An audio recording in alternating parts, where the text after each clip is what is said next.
Hello, coconuts. Welcome in, welcome back. I'm very late. I'm very late.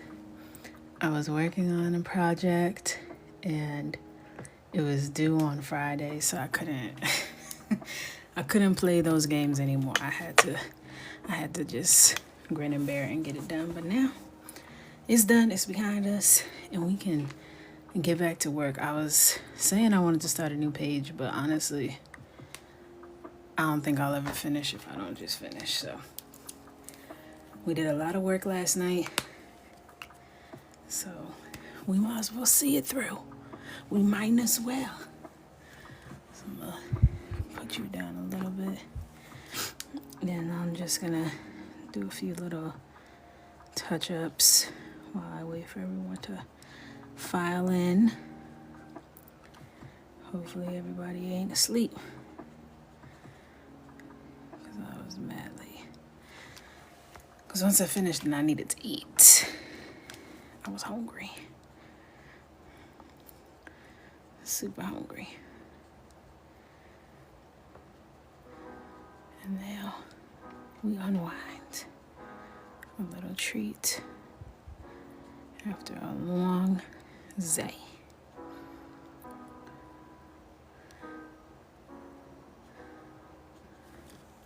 And I'm just coming in with the chromium, what is this? Chromium oxide green, just to really push some of that contrast in the shadows of the knit. Hey, hey, welcome in. Scoot you over a little bit so you can see more. Still don't know what's going on with the camera. Let me see if I put this one here, if it does it to this one. Not as bad, but still not true. Do you see what happened there? Watch. Now watch when I put this one. I know you see her just transform light skin. Y'all saw that. Why? That's crazy. I knew I wasn't tripping. It's doing something. It's trying to lighten her for some reason. I don't like that. I don't like it one bit.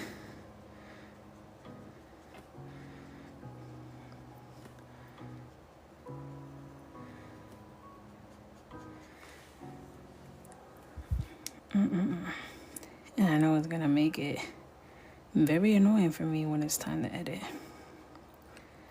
Love that for me. We'll make it work.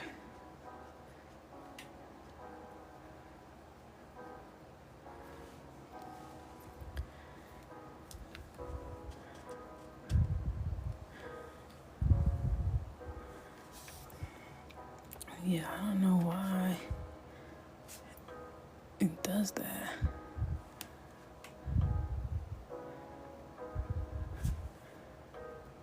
So strange.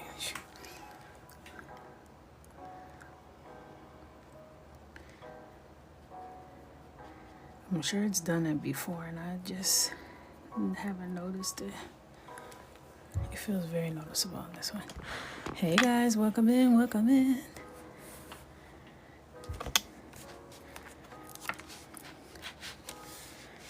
I was working up until the very last second. I got done with my project at like 9:15. 8. Got myself together. And then hopped right on here.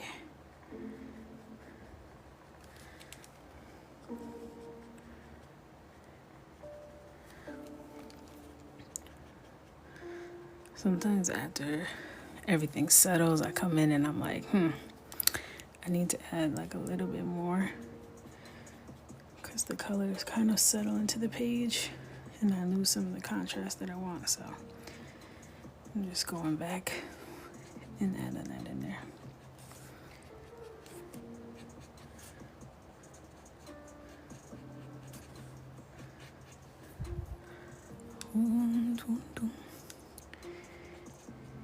Yeah, I do post nail videos on my other page. If you follow Coco Not Coloring. I didn't do this nail set because I was running super late that day. But I'm gonna post one tomorrow because my nail appointment is tomorrow.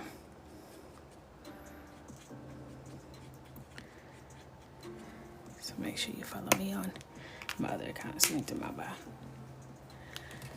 All right. Let's see. This coloring book is made by me. You can find it on Amazon, Barnes & Noble, anywhere really that has books. You could probably find this. I have all the links in my bio. It's called Coloring with Coco, Rest and Reflect. Hey, welcome in. Just doing this same color we did on the shirt. On the nail, and this is pale mauve. Yeah, pale mauve. Actually, that's not the color we did on the shirt, is it? No, I did honey on the shirt. Dag nabbit. That's okay, because I'm going to use this to shade the shirt.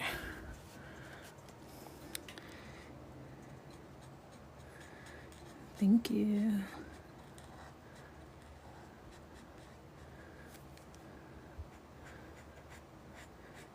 Wow, the brush tip on this is really stiff, like not flexible at all.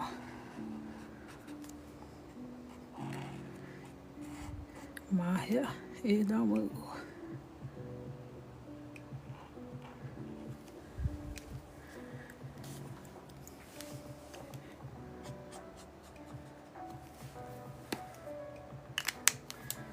All right.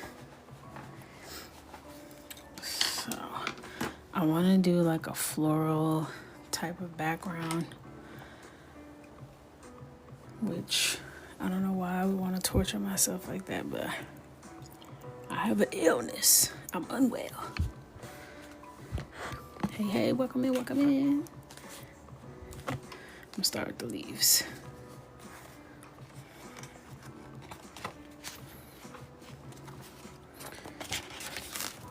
I gotta get this up in the nooks and crannies. I'm gonna come in with deep green for these leaves. You found one in the wild, Coco Bro? Yes! That's so exciting.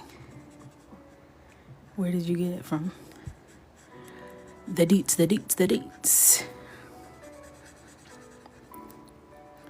Did you have to dig? We had to dig for ours.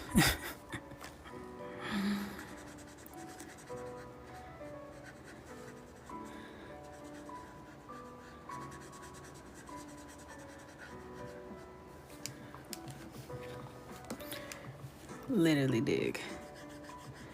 Scavenger. They threw all them coloring books together. They said, good luck. Good luck.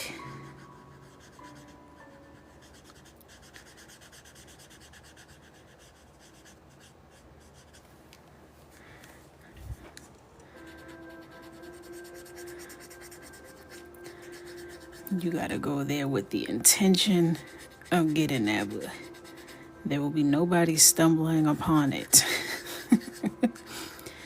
You go there looking for it, and that's the only way you're gonna find it.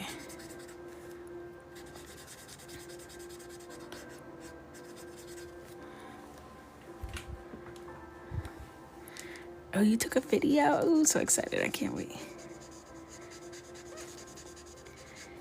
I can't wait.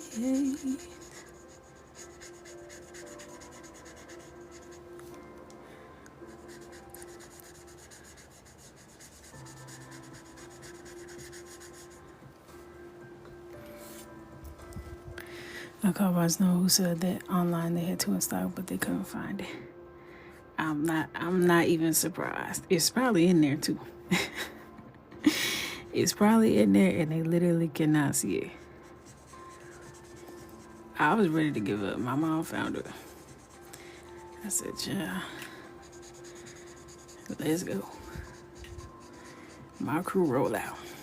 And she found it.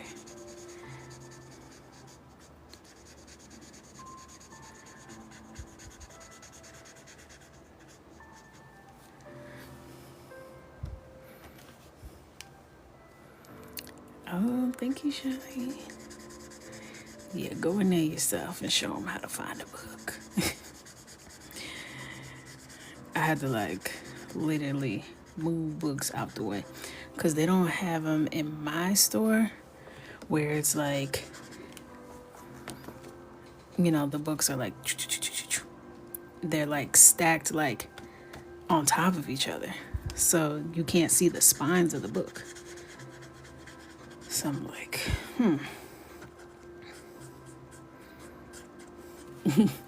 Michael did not find it first, unfortunately. The only reason why he saw it was because Gigi had pulled it out the stack. And then he tried to say he saw it first and then said, "Can I still get $1, mommy?" Hell no. But he ran my mama for a lot more than $1. He got a whole bunch of stuff. She ended up spending $150 on that trip. Thanks to him. But she got a whole bunch of baby books for the baby on board. And she got Michael a new Rubik's Cube. Per usual. The Rubik's Cube he got, I don't even understand it. It's the mirror cube. And it's all silver. It's like not even different colors. But when you twist it, that thing looks like, I don't even know how to explain it. And he solved it. I'm like, yeah, that's all you, baby boy. He's ready to teach his baby sister how to cube. He said, I want her to learn by the time she's 3. I don't want her to have to wait till she's 5 like I did. I'm like, okay, well, most 5-year-olds don't know how to solve Rubik's Cube either, my boy. You act like 5 was, like, we deprived you of learning how to Rubik's Cube until you were 5.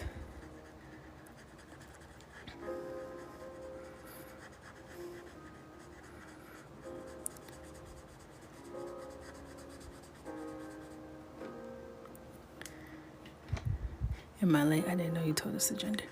I said the gender in my reveal video. Did you see the reveal video? Like when I first announced I was pregnant, I also announced that it was a girl.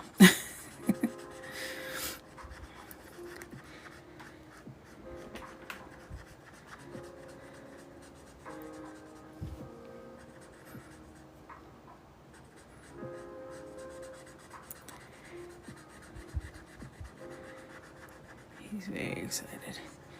He wanted a little brother bad. He had a whole attitude for like 24 hours when we found out it was a girl. And then he was very excited. Now he's very excited. He still wants a brother. He has a big sister and now a little sister. So he's like, can I get a little boy action in here?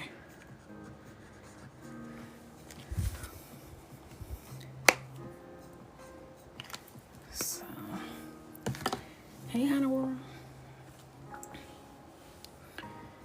All right. Let's do some leave action. I'm like, he must be contributing financially to all these damn kids he's expecting. And the way his father only has one brother and 11 sisters, we were shocked that we even got a boy on our first try. Because that ain't really what the statistics were telling us. Because my husband has 6 sisters and 1 brother. So I was not expecting to have a boy. But when I got pregnant with Michael, I knew it was a boy. And when I got pregnant this time, I knew it was a girl.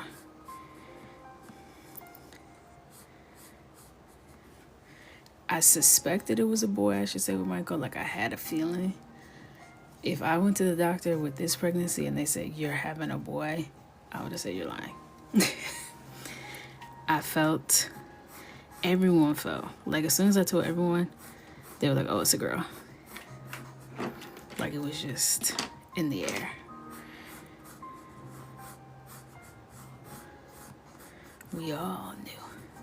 The only person, well, my dad and my son wanted it to be a boy, but Michael even said, I want it to be a boy, but I think it's a girl.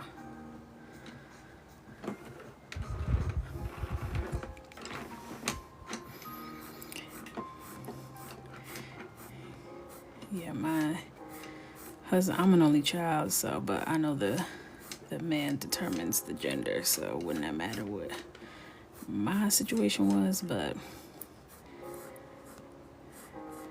my husband's firstborn was a girl. He was convinced Michael was gonna be a girl. I was like, it's not a girl, it's a boy.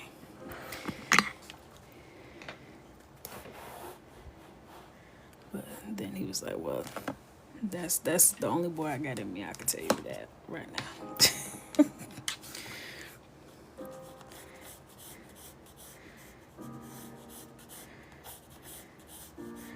Because before we had Michael, when we were together for 9 years, before we had Michael, and when I met my husband, my stepdaughter, she wasn't my stepdaughter then, but my stepdaughter was 3 when I met him. So I always saw him as like such a girl dad, like he was girl dad down. So like I couldn't even picture him with a son, if that makes sense. Like he was so girl dad coded. And then now with Michael, I'm like, you're just a dad in general. He is like born to be a dad. He is dad down to the bones. He acts like a dad to his siblings. He acts like a dad to his parents. He's the firstborn son, so he has those dad-like tendencies naturally.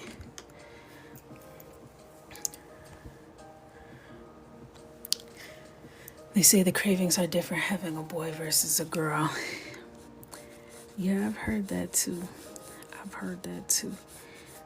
I haven't really been having crazy cravings as of lately.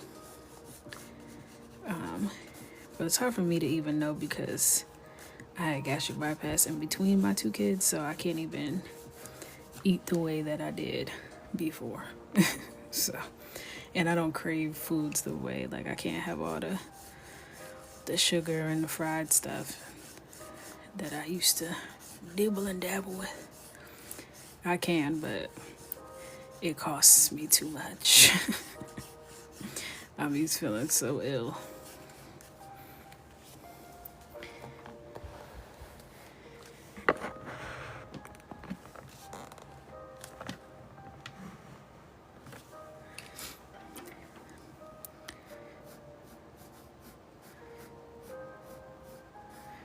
But I love me some cold watermelon. I'm gonna get some watermelon tomorrow. I think I'm gonna wake up early and go get some cold watermelon.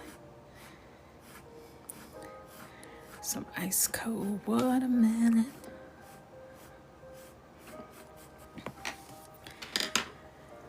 Alright, let's see if I can find some colors.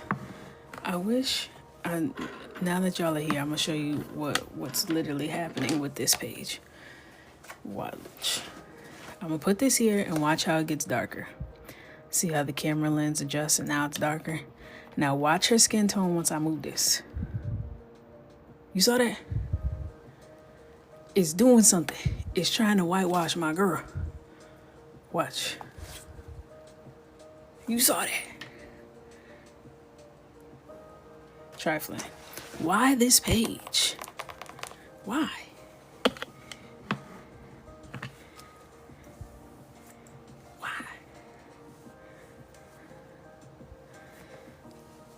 Just trifling. But when I put any other page, I'm gonna try another page. Did I color another page in here? No, I haven't. I'm gonna try another colored page. Let's see. That one looks pretty normal. Trifling.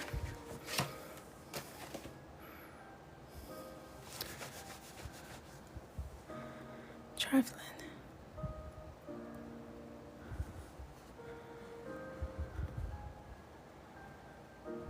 Like what?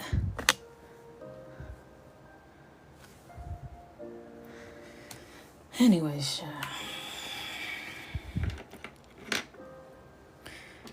all right. I want to do some flowers in the back. Let me get my color palette together. Who that in the back? Who that in the back? Cute, cute. Make sure I have juicy markers for the background.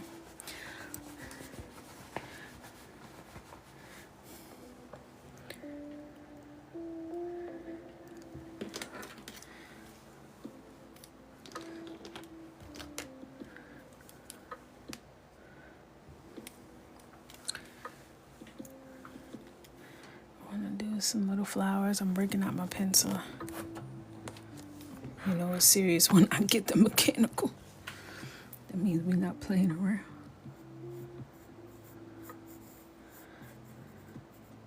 I'm gonna do like kind of like wallpaper-esque. I don't know if like floral wallpaper is like all that French, but it gives me French vibes.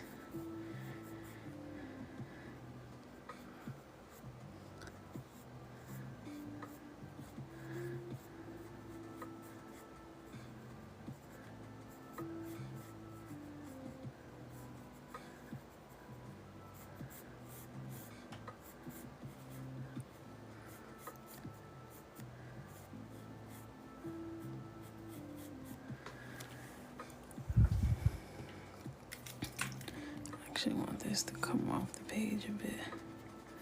These are my favorite mechanical pencils.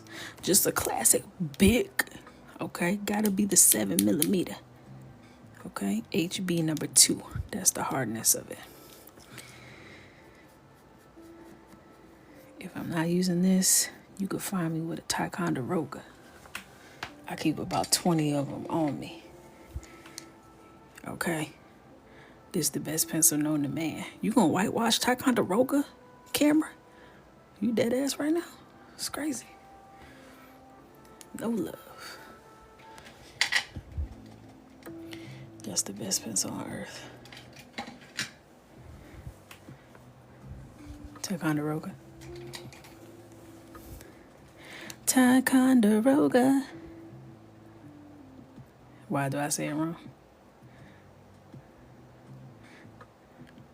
I think this is in New York. I think Ticonderoga is in New York, ain't it? New York, we stay with the Onondaga, Niskayuna. We got all the names. Ticonderoga. Yeah, that's in New York. You never said it out loud. How do you know? Yeah, Schenectady. That's right down the road for me. That's about 35 minutes away. Saratoga's a Native American name too. All of that. I've been saying it wrong my whole life.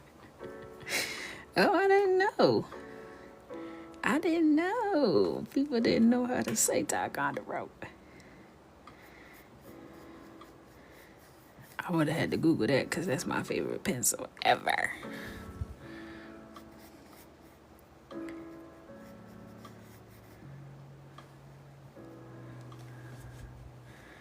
How do I pronounce Rensselaer? Rensselaer. If you're from Rensselaer, it would be Rentler. But I say Rensselaer. Or they say Rensselaer. I don't like Rensselaer.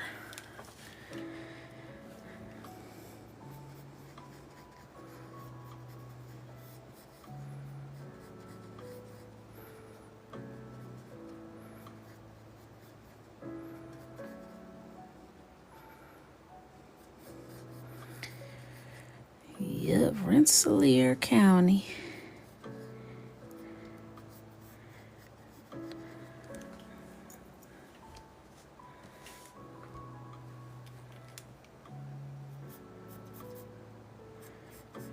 It took me about 25 years to be able to spell it.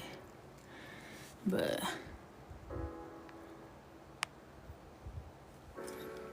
I got there. In my old age, I got there.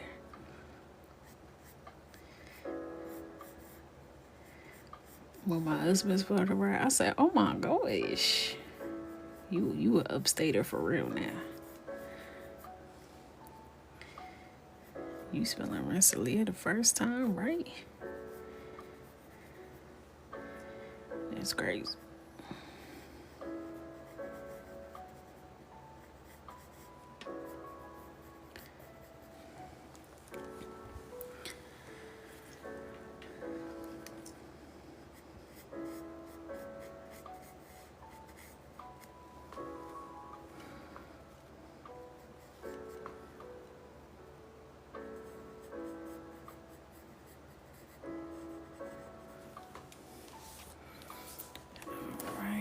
Scoochie. Let's scooch it down a little so that you can see more. There we go.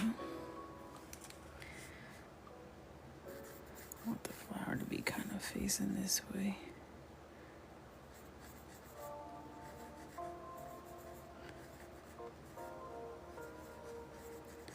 Had to go back to the OG playlist because yesterday's playlist was trying to get me caught up. I said, that is not copyright free, okay? I know that song. Oh my gosh, Eric. You just did something to my brain. Now I want garlic naan bad. Bad, bad, bad. Now I gotta see if my Indian spot is open. I think they be open till 1 a.m.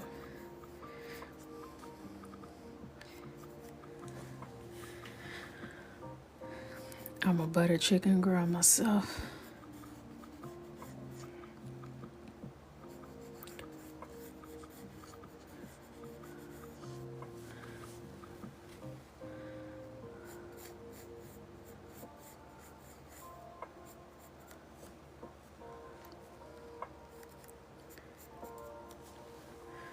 Love me some butter chicken.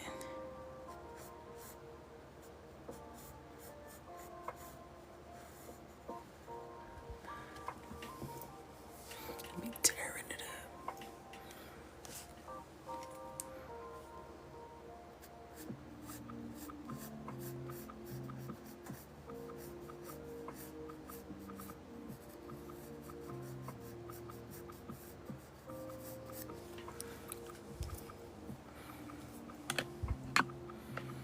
Scoochie.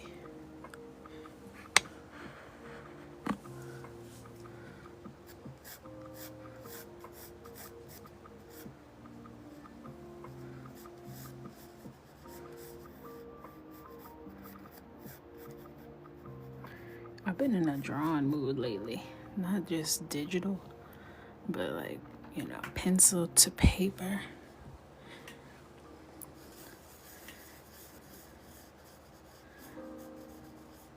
It's just been feeling good in the neighborhood. It's good in the secret is it's from Trader Joe's, but when I give it my restaurant, it feels you for ooh. I've heard good things about the Trader Joe's one. Y'all know I don't go to Trader Joe's because I think it's a sitcom grocery store and all those boxes are empty. That's a store full of prop food, and I'm suspicious. Okay? But I've heard good things about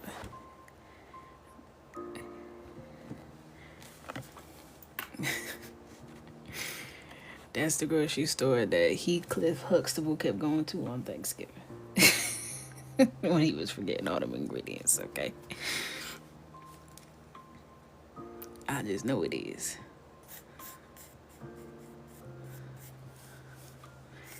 Hey, welcome in.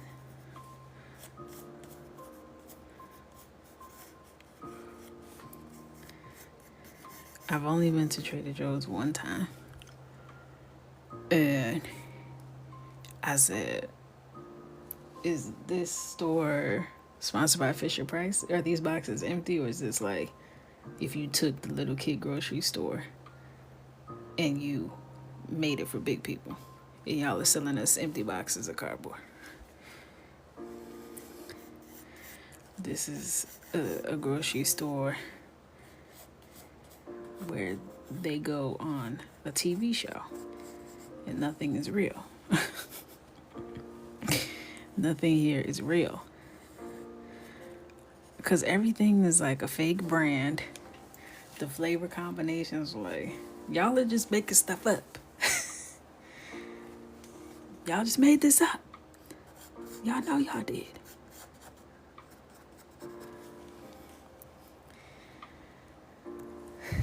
One time, when I worked at Macy's, the team that I was on, the last team that I worked on was the lease division, and a part of the lease division is the food division. And so Macy's has foods, like we sell food at Macy's, like, you know, during the holidays, how you can get like the Harry and David or Godiva chocolates and things like that. But then there's also foods like leased foods, which is like when you see a Starbucks inside of a Macy's, stuff like that. So some of the assistants on the team would get samples of the food because they would have to submit it for photography. So when they would get it all back, we would have all these baskets and stuff, like for the holidays, how you get like the gift baskets and stuff, and we would get it and eat it or whatever at our desk. So one time we got like a whole bunch of like holiday baskets back. Mind you, it's like July because we had to submit it for a holiday. And one of the girls is tearing up these little crackers. And I look at the box. I'm like, something ain't right. And I open the box and I'm pulling other things. I'm like, this is not real food. And I look at the girl. I'm like, are you eating these? She's like, yeah, they're like super bland, but like they're not bad. You know, it's kind of like a rice cake. I said, baby, this is cardboard. This is prop food. They just submitted a prop for photography. There's no food in here. She's like, what? I've eaten like 4 of those. 4? Have you never had flavor?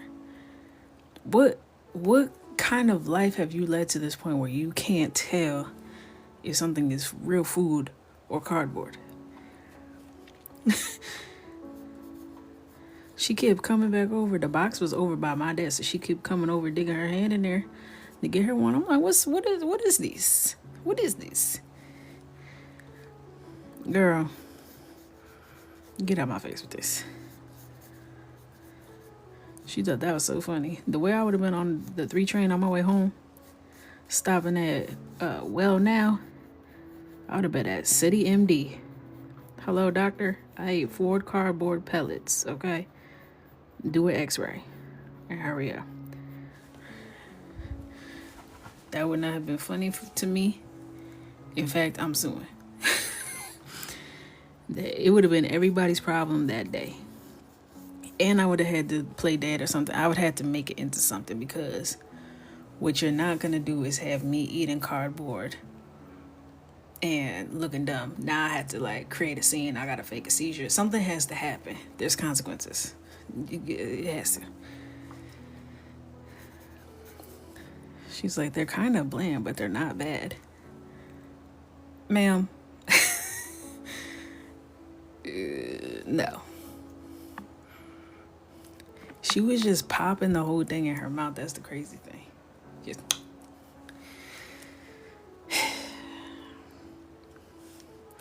Now, did it look like an actual cookie, like cracker thing? Yeah, it did. It did, but when you pick it up, food has a feeling and a weight. Even a rice cake got a little body. You know what I mean? You could tell when it's something you eat. Well, at least I thought you could.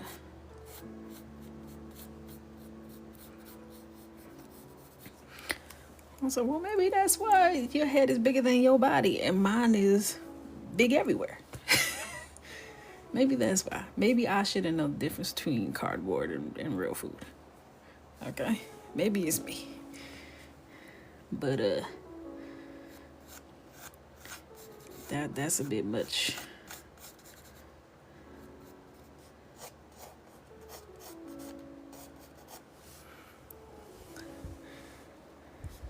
That's a bit much. No clue?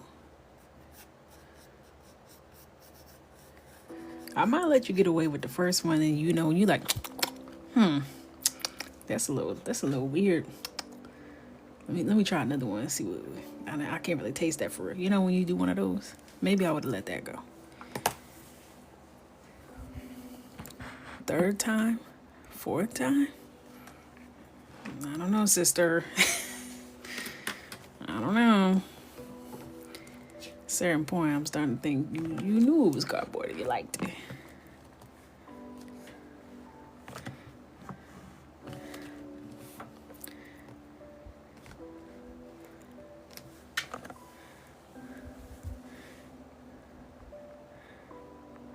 You like cardboard in your coffee? Wait, did I miss something? You only like what in your coffee? I think I missed something.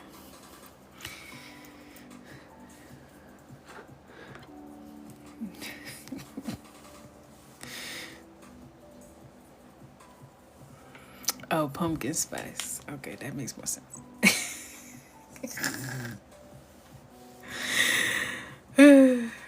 So now, hold on now. You like your coffee with a little bit of cardboard? You know, sometimes, you know, back in the day, I get a little cardboard cup from the man on the side of the street, you know, a little hot coffee.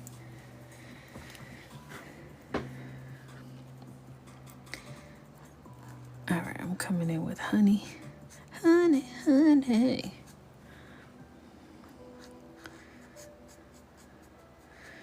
I had a friend who was Australian. She was South African. She moved to Australia when she was a young child. I forget what part. I want to say Sydney, but some reason Melbourne is sticking in my head. But anyway, she was from either Sydney or Melbourne. We took her to Harlem to get her some real food, okay? Because she was down on the Lower East Side. I said, come up and get something real to eat. So we took her to this Senegalese spot that we go to all the time. And she got the lamb chops. I love the lamb chops there. She took one bite and she looked so overwhelmed. She was like, this is just so flavorful. Like, I don't even know if I can eat this. It's just so much flavor. I said, I beg your pardon? What do you mean so much flavor? Is it spicy? Is it salty? Well, talk to me. She's like, no, it's like a flavor explosion. It's like, how do you eat this? I'm like, baby, I don't even understand the question. You and I are speaking two different languages right now. It's too flavorful. So I take a bite. Because I'm thinking she's saying it's salty or something. You know what I mean? No, it tastes like a seasoned piece of meat. She was tripped out. She was like, I gotta just have some of the couscous. So she had some of the couscous. She was like, the couscous has seasonings on it. I said, right. She's like, does everything have seasoning? I said, tell me right now, because what you're alluding to right now is that y'all don't season your food in Australia. Let me know right now, before I get on any 22-hour flight. Y'all don't season your food over there? Because the way you're tweaking right now is scaring me. You're scaring me. She's like, no, it's just so. I'm like, you lived in South Africa, okay? For all of 9 years, that's long enough. I know they got some flavor down there. She couldn't even eat it, bro. I said, well, just put it in the box for me. We could get you a plain croissant or something, because you tripping. I was like, whoa.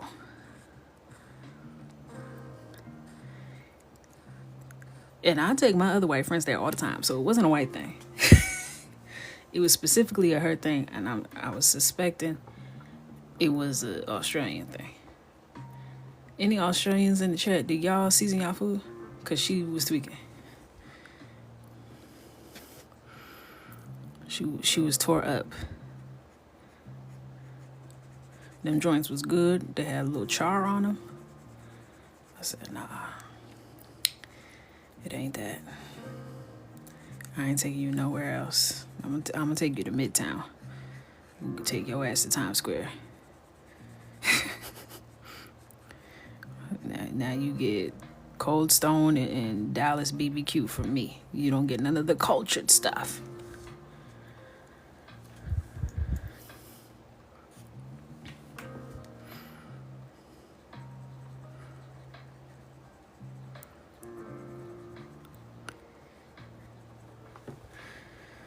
It's not another shade. Yeah, she was certainly white, but my white Americanos, we be in there tearing the food up. Okay? No complaints. So that made me think it was a geographical issue. Because that didn't sit right with my spirit. I don't like taking people to like my sacred places and you don't like it. Because now I can't really mess with you for real. Now I got to cut ties with you. Because you insulted me.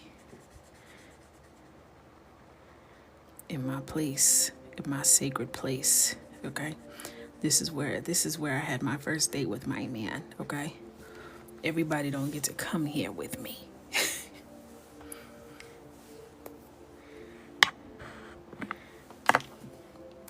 Like, you ever put somebody on, or try to put somebody on to like a movie or a song or something, and they're like, it's not really for me. Well, I guess I'm not really for you either. You're dismissed.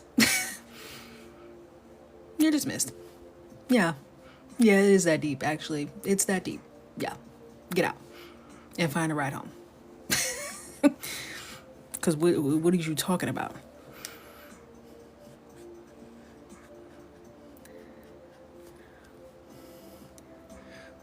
Like, now if you try to put me onto something, I automatically don't like it because I'm petty. She tried to take me to this coffee shop. She said, this, has authentic Australian coffee. I said, okay, let's try it. Got there. Nasty. Shit is whack. She was like, what? I don't like it. She was like, are you serious? Nope. Hate it. Don't take me here no more. How does that feel? How do you like it? I don't like your stupid Australian hot doo-doo water. So enjoy your coffee. I'm going to go to Starbucks. Goodbye. Goodbye. Hated it. And I had to walk 7 blocks past 18 coffee shops.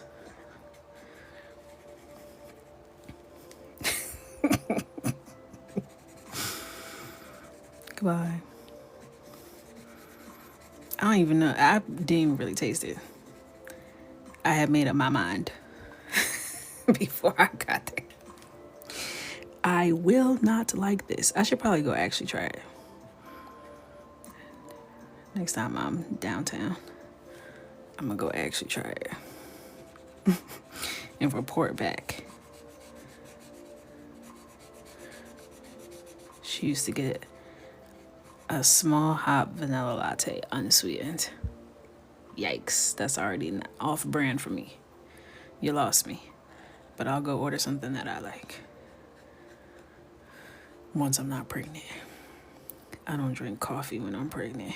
You're allowed to, but I feel like my kids already come out wired. I don't need to add any fuel to that fire.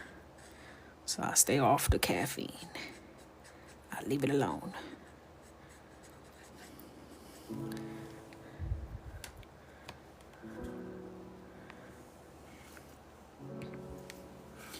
I leave it right where I found it.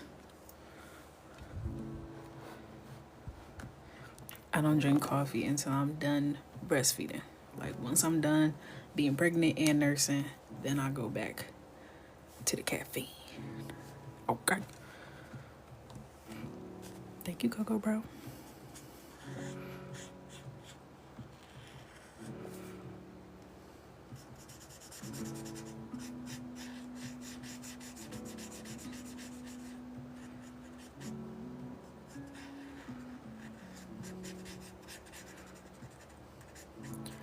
The one thing that I really, really, really want bad, like I wake up in the middle of the night thinking about it, is sushi.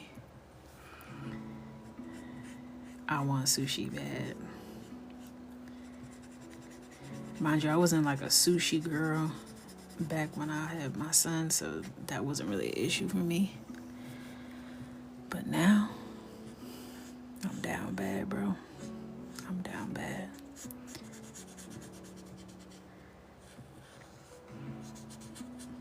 And anyone who orders a margarita around me right now, you don't want to be my friend. Because you know I can't have that. And you know that I love that. So if you go out with me and you order a margarita in my face, you're telling me you don't want to be a part of me or my child's life. Because why would you do that? You know I can't partake. Get you a little Cosmo or something. Get you something I don't care about. Get you a lemon drop.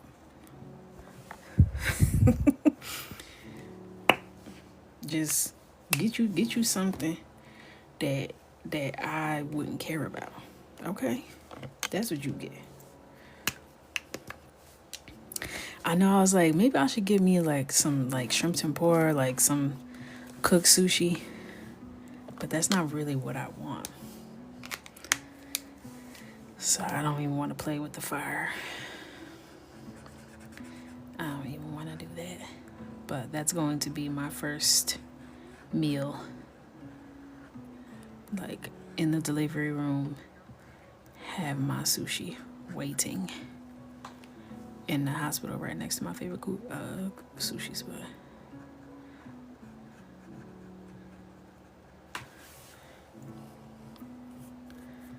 Yeah, the cooked sushi ain't the same. Ooh, a champagne margarita. Now you talking my language. That sounds delicious. That sounds so freaking yummy.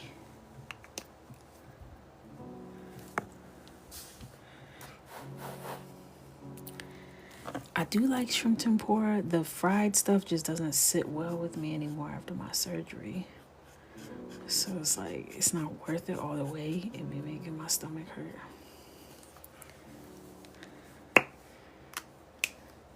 But I like a little spicy yellowtail with a little jalapeno on top. And you dip it in the soy sauce. That's what I want. That specifically, yellowtail jalapeno soy sauce. That combination. That's what's on my mind. Every day. Every day. I think about her.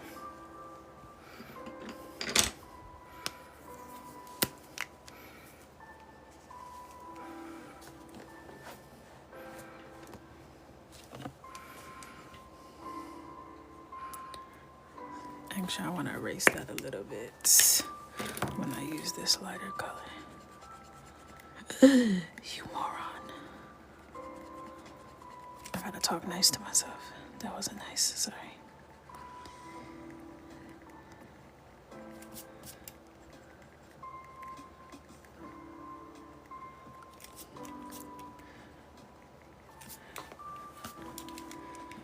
Michael don't like any type of self-deprecation. He quick to make you say sorry to yourself. He was like, apologize. Like, I was talking about myself. Yeah, say sorry to yourself. That's not nice. Period, you're right. My apologies, queen. Didn't mean it.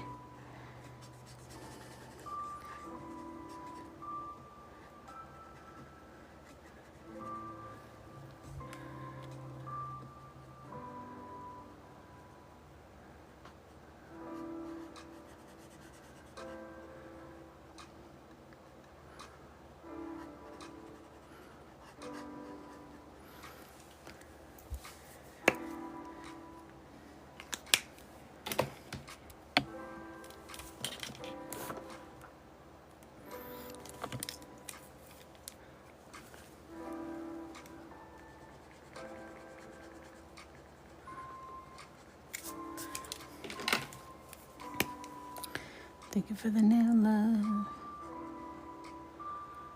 I don't know what my next set is gonna be, but I got to figure it out. Hey, what's that? Little color pencil remnant.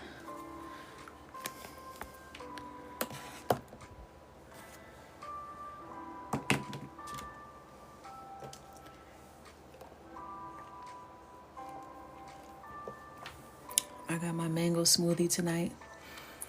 My mango smoothie from Applebee's. This is heavy in the craving rotation. It's straight sugar, so I usually can only eat or drink about a third of it, but it does it for me. This is Coloring with Cocoa, Rest and Reflect, linked in my bio.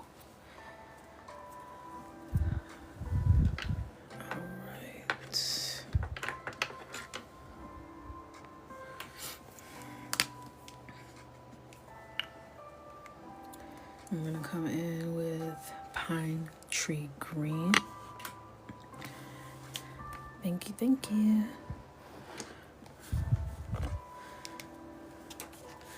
All right.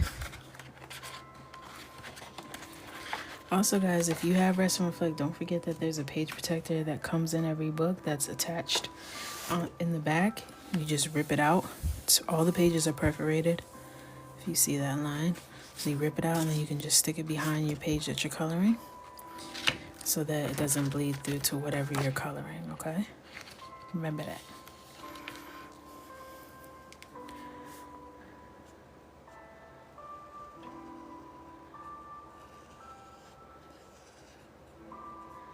All right.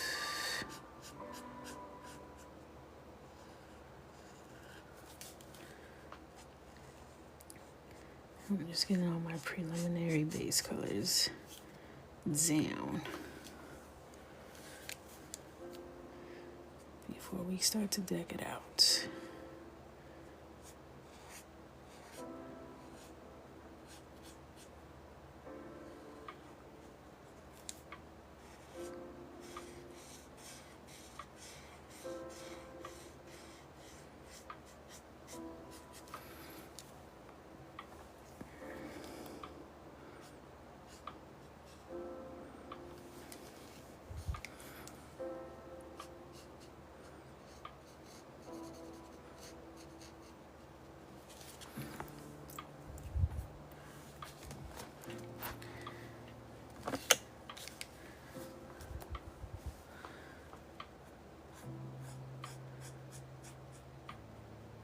I've been trying to work on my posture because my back is starting to get a little compromised, okay? It's hurting. I'm leaning, you know? So I've been trying to work on my posture, but working on your posture be hurting your back before your back starts to get strong enough. Like, damn, my back felt better when I was slouching. But I must continue.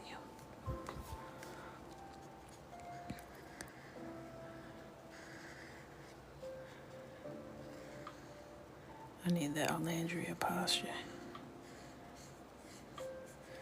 Sit up straight.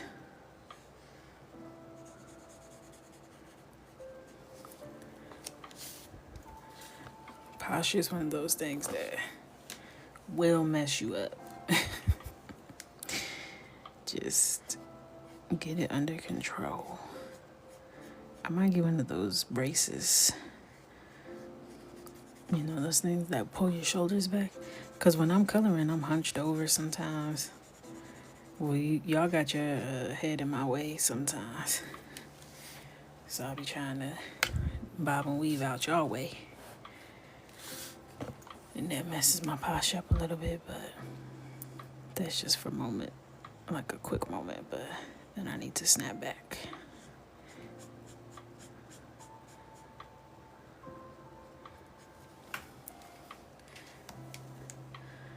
Alright.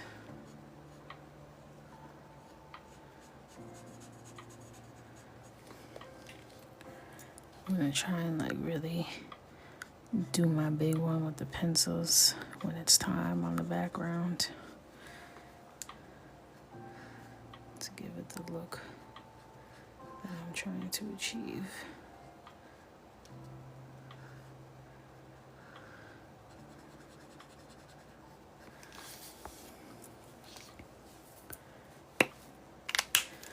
Alright.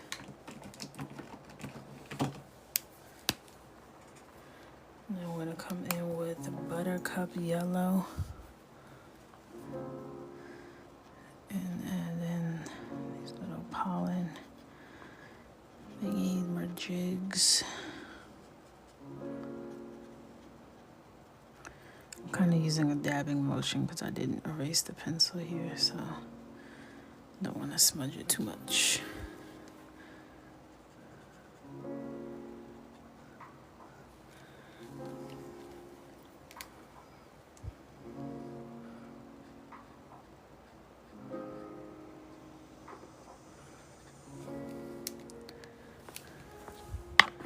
Scoochie over.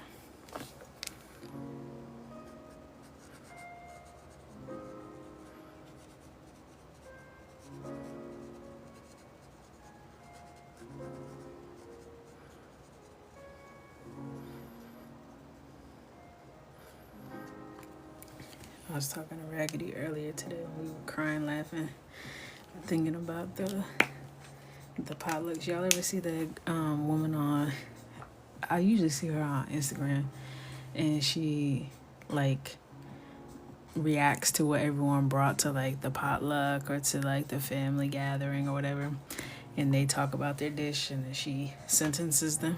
She'd be like, death row, or we'll plant 10 trees in your honor. You know her? So we were talking about how that would have been real good back in the day when we were at Macy's, because people used to be bringing any and everything. And I've told the story many times, but every time we think about it, we be crying laughing because this one girl, she had brought pigs in a blanket as her thing for the Thanksgiving potluck. When she was coming off the elevator, she dropped the dish that it was in. So she comes and she's like, oh, does anyone have like a paper plate or something? So they're like, yeah, what happened? She's like, oh, I dropped my dish out there and it broke, so I'm trying to get the stuff off the ground. So people give her some stuff. She comes back and she has the pigs in a blanket on a plate, and then she has like the broken glass container like in a bag to throw out. So I'm confused as to why the pigs in the blanket are not in the bag for things to be thrown out, right? So Raggedy's like, what's with the what's with the pigs in the blanket on the plate? And she was like, oh, like when they fell, they were still like on the dish. They didn't actually hit the ground. So I figured they would still be good. Okay, hold on. Wait. Not only are you giving us dogs that been on the ground of the Macy's elevator, you gonna give us shards of broken glass? I pick your finest part. If you don't throw these out before I call HR, the hell wrong with you? What? I don't understand what would make you. She was like, you don't think they're still good? I could argue that they weren't good to begin with, if I'm being honest.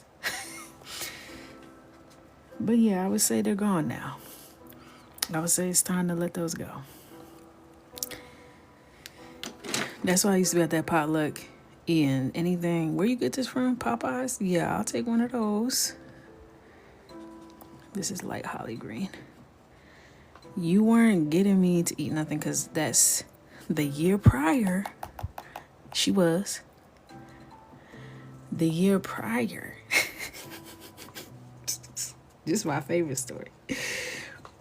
The year prior, Michael was there. Michael was probably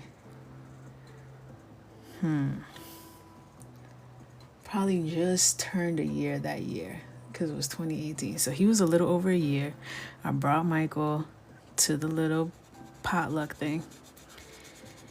And I was only eating. Somebody brought some Korean fried chicken from the spot in K-Town down the road. I said, okay, yeah, let me get that. And a few other accoutrements that were packaged. I'm talking to my friend who has some turkey and gravy and mashed potatoes. You know, she eating all the stuff.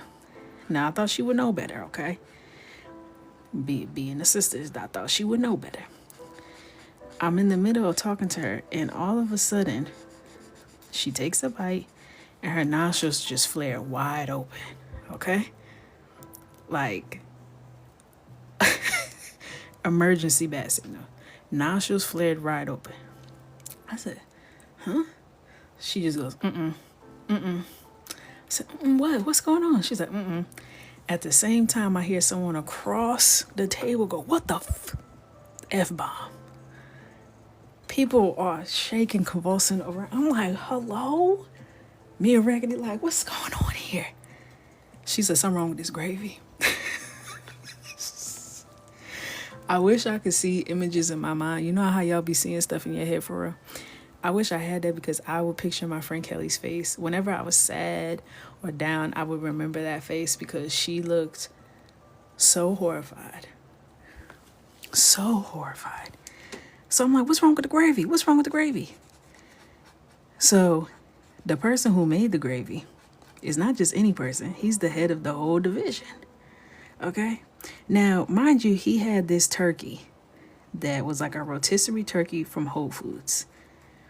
But he said he made his granny's famous gravy to go along with it. He's from West Virginia. It was never going to be me putting it on my plate. I'm going to just say that. Granny's famous gravy from West Virginia, I'm out. You know what I'm saying? Same way Ethan from, I shouldn't be saying these people's names. Equan from over there talking about he made his mom's famous mac and cheese and he opened it and it was white. I was like, no. Okay. I'm trying to figure out how you make Granny's famous gravy when you didn't make the turkey. And I'm like, am I bugging? When he was saying, I'm like, how you make gravy without the turkey? What drippings you put in there? Where's the fat? Like, what? You didn't make the turkey, but you're making the gravy. I'm confused, right? I'm already lost. Because when my mama make the gravy, she needs something to put in the gravy. Anyway. He had put apple cider vinegar, just like Granny did, in the damn gravy. And it had everybody's sinuses cleared all at once. I don't know how much apple cider vinegar he put in there, but it was enough to clear the sinuses in the whole house. I can't think of a reason to put apple cider vinegar in the gravy. I thought about it for many years. This happened in 2018. I think about it every Thanksgiving. I think about it anytime somebody says gravy. That stays with me. The way my friend's nostrils immediately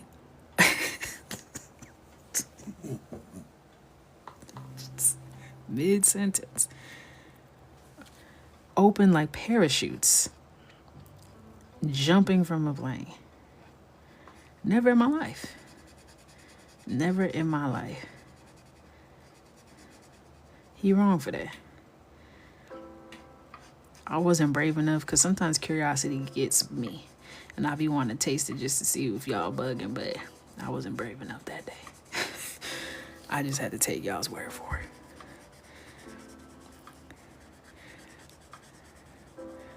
Because that what the F that flew out from a director's mouth from across the table, loud too, I said, oh, this is serious. This is serious. Somebody get HR on the line. This is an act of violence. Apple cider vinegar? What I needed to see is, did he have any of it on his plate? Because that's very telling to me. That's always very telling to me. If you don't have what you brought to the potluck on your plate, that tells me everything I need to know. I need to call some people and verify. Did that man have his own gravy on his plate? That's what I want to know. And I need to know.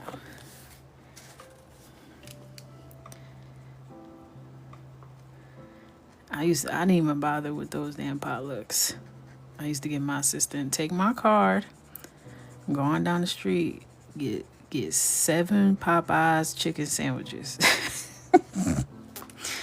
and bring them back.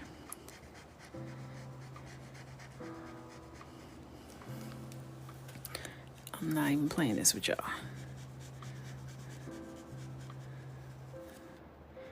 Y'all sitting here talking about the flavor explosion. It's too much flavor, so I don't want to waste my good spices on y'all.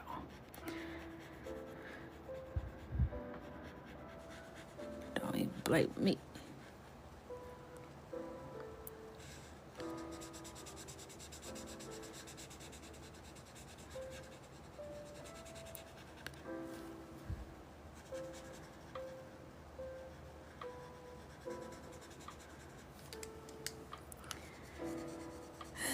Those were the good old days.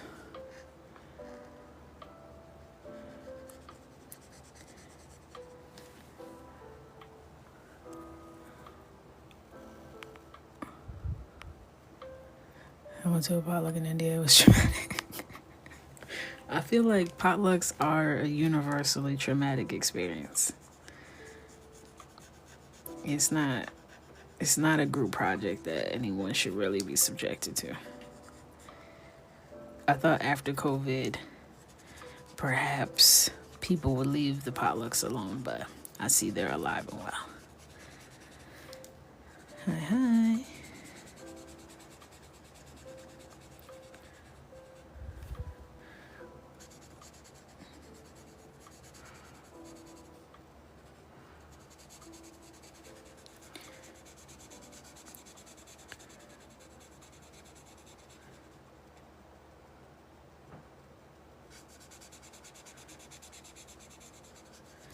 I'll do a potluck with y'all. I feel like y'all could cook. I feel like enough of y'all could cook where we would be covered. I feel like some of y'all would try to play in our faces a little bit.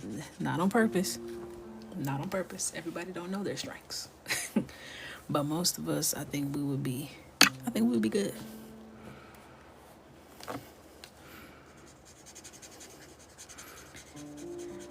Usually, if I have to bring food somewhere, I just bring my husband and let him handle that. you know, I'll do the beverages.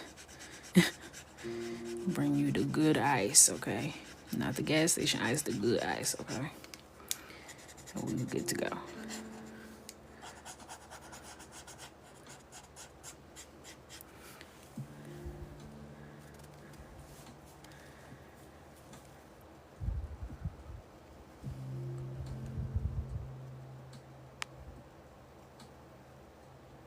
No raisins in the potato salad. Yeah, bring a little dessert. I know where to get some good stuff. But in terms of making stuff, I got a couple dishes under my belt, and that's about it. If y'all want to do a potluck brunch, I could do that. Because the breakfast, I could make a mean breakfast, okay? I can make you a mean pancake, a waffle, a stuffed French toast, a nice bacon, egg, and cheese. I got all of that. That's where I shine. I could also make you a little dessert, you know. But when it comes to the entrees, why would I do that when my man does it better? I could make you a ribeye, you know what I mean? He'll make it better, but mine will be good. I make mac and cheese better than him, that's for sure. That's for damn sure. Always gotta check who got cats. Hello, and the girl who dropped the food and tried to feed us shards of glass in a blanket, she also had cats. And my best friend was always suspicious that she used to bring that cat to work. She said, someone got a cat in this damn office. I'm like, why do you keep saying that? She's like, my allergies don't lie. Someone's bringing a cat. I think she got a cat in her bag. I'm like, girl. She said, ask her. I'm not asking her. Hell no. That girl always made me a little nervous. You know, I didn't want to end up on a list. On the short list, okay? She seemed like she had a list of names written in lipstick on her mirror type. You know what I mean? Anytime she would sigh real loud, I'm looking over. Don't reach for nothing, girl. Don't reach for nothing. Don't do it. That sigh was a little, hey, what's going on? Talk me through it. Because I will tag you right here. I got kids, man. I got kids. Raggedy didn't care. If there was one name on that damn list, I'm going to tell you whose it was. Raggedy. She used to be giving that girl a hard time.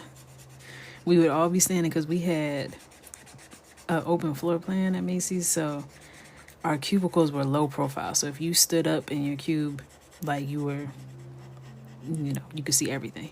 So we would all be standing up in our cubes, chit-chatting. Me and Raggedy were like facing each other. So this is my cube, this is her cube. And when I got promoted, they tried to move me into a director seat. And I said, no, I don't want to move. Childish. But it was me, Raggedy, and then the girl who made me nervous, and then another girl who got on my nerves, and then my other friend Shanice and Janai. So it would be like Shanice, Raggedy, me, Janai, we all be standing up talking. All of a sudden, this one would stand up and start talking, but change the whole subject of the conversation, okay? We be talking about one thing, she stand up and just share a traumatic tale from her past. Now, slowly everybody would start sitting down when she started talking. As soon as this one stands up, Raggedy sits down. She's opting out of the conversation immediately. I'm not. I'm going to sit here and listen to this girl trauma dump every time because I'm not going on the list. One time we were talking about like an award show or something that had came on the night before. We chit-chatting, gossiping, kikiing. She stands up and starts telling us about how her nanny potty trained her when she was in England. She used to live in England. So automatically I'm already, okay. I'm not sure what inspired you to share that with us ever, especially not in this particular moment. But do tell. So she tells us how her nanny was getting so frustrated with her because she was having a hard time being potty trained. Mind you, we're co-workers. What? Okay. And she said that she would make her wear tights, and if she wet herself, she would just have to wear her wet tights and sit in the closet until her mom came to get her. I said, oh, wow. So if you wet yourself, you had to just stay in your wet tights. She's like, yep, in the closet. In the closet. Wow. So that's child abuse. I don't know what you could do about it now. But she was like, yeah, it was pretty bad. But I didn't think anything about it. I said, okay. Maybe write a book. I don't know. I feel like you could do something with it. I don't know. I don't know what to do with that information. I don't even know your last name, actually. But yeah. Thank you for sharing that with me. I look around, everybody else sitting down doing their work. I'm like, so y'all just left me here. Okay. No, I haven't checked on her. Hell no. That was the scariest person I ever did meet. Hell no. I don't even remember her last name.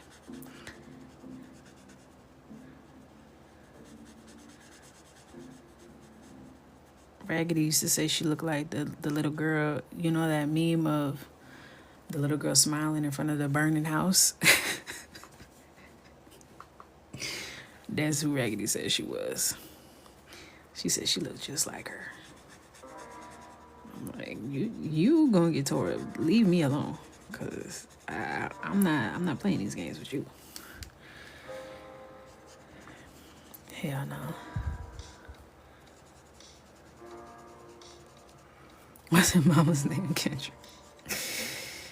I don't know what her mama's name was, but she would have been too old for her mama to be Kendra. My favorite thing is to watch people's reactions to finding out that it was Kendra the whole time. And I love how everyone immediately starts calling her ugly as hell. It's like everyone's first instinct to be like, this donkey looking mother. It's like everybody was trying to be polite the whole time because her daughter was going through something, and you're trying to be polite. As soon as they find out, all bets were off. They said, hell no.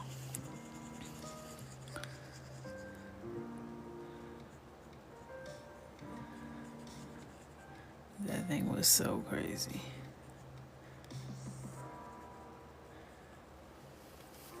She needs to still be in jail underneath it, actually. And on all the lists forevermore.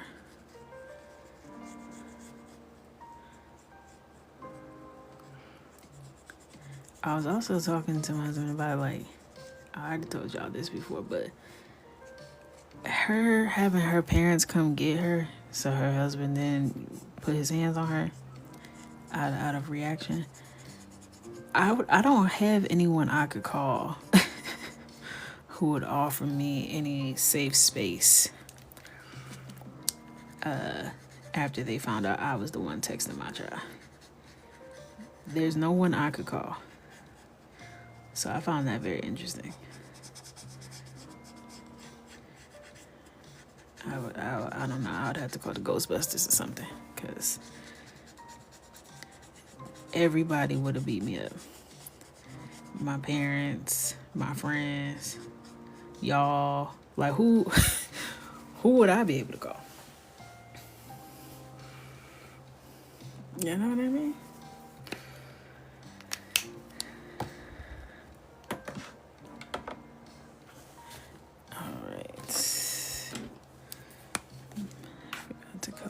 This one's in.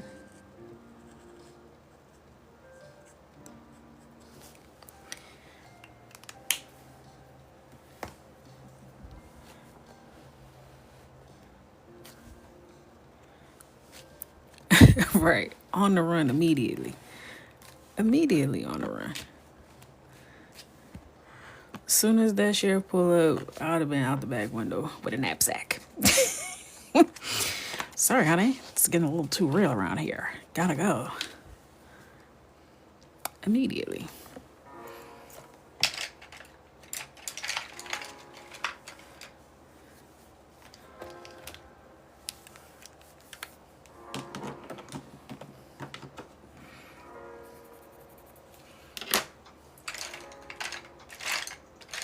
I would have been on the run to this day.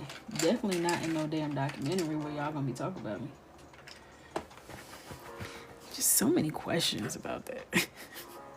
I have so many genuine questions.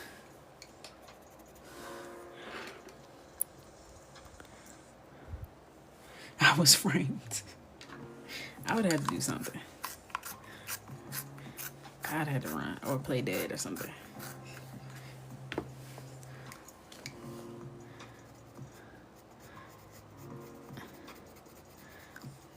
Because ain't no way.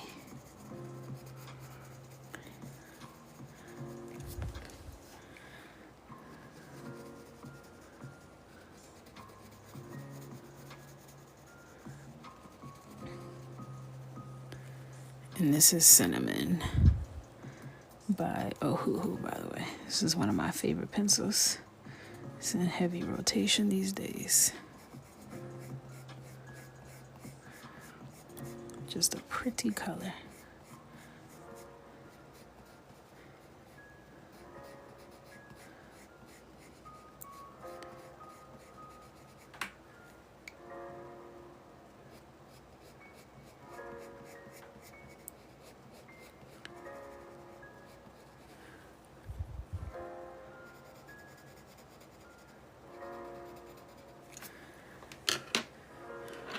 Right.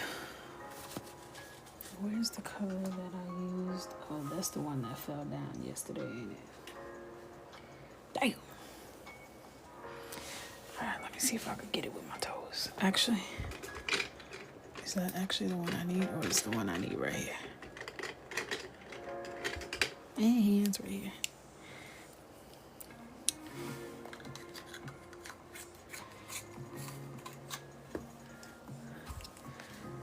This is The Story of a Girl. This is Crimson Aubergine.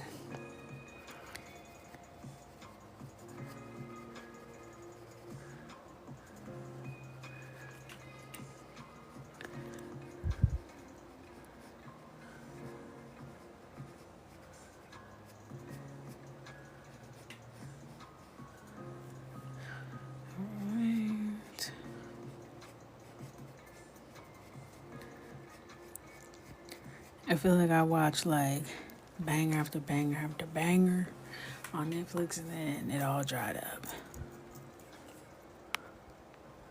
So now I don't know what to watch. I've been just watching YouTube because I'm like not in the mood to watch like a series.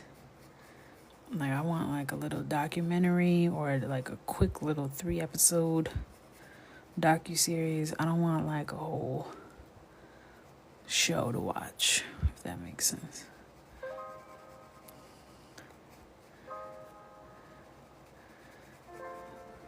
So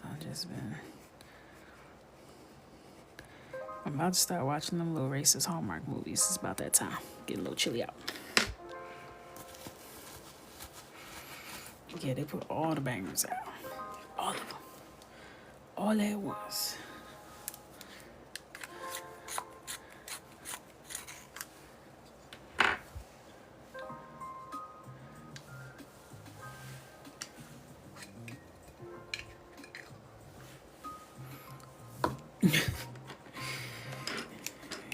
Yeah, we all know Hallmark ain't slick. They don't try. They don't even try. This is pink white. Is Kelly Rowland coming out with any cute little Christmas stuff this year? I like her little stuff.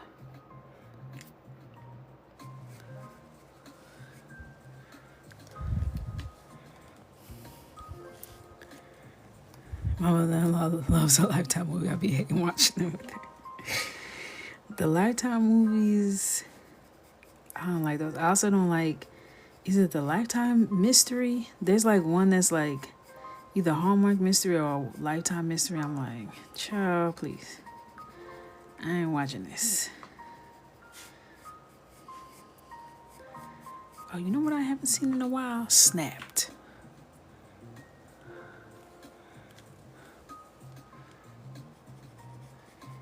I like that show. You know,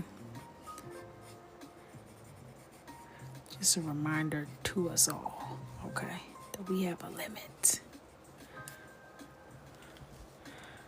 Yeah, Hallmark Mystery. Yeah, it came on Oxygen.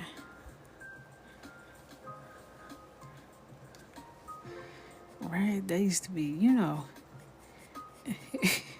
I used to look at my mom like, you really go downstairs, get you a cold beverage, come upstairs, put on some crazy true crime show, and rub your toesies together and fall asleep. I'm like, that's not crazy to you? And now me, at 34, that sounds like an amazing evening. Like, what? Why is there something soothing about the first 48? I don't know. I don't make the rules.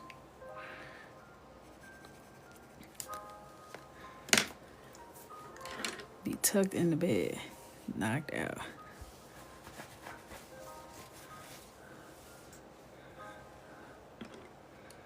I got Mr. Coco into it. He mad. Like, not you got me watching this crazy stuff. I'm like, hey, I didn't mean to. I'm here against my will as well, sir.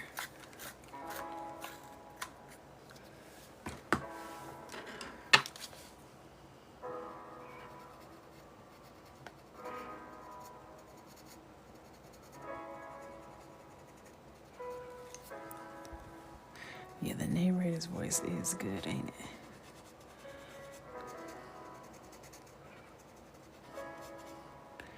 That's probably what it does it. Be having me knocked out.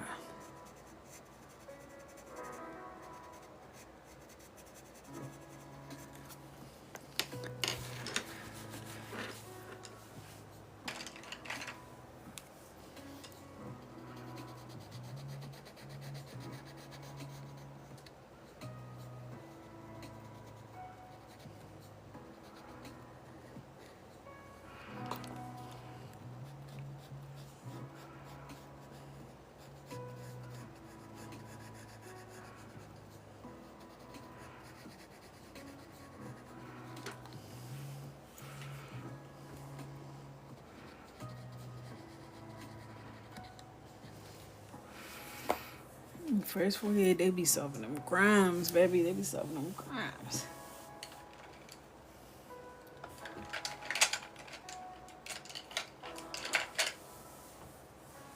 Well, the way TikTok be investigating stuff, I'm like, really, just put everything you have on the internet, you know?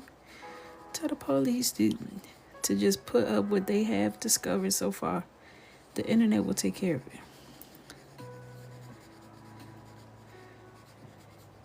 And quickly. Ain't in case they ain't cracked yet.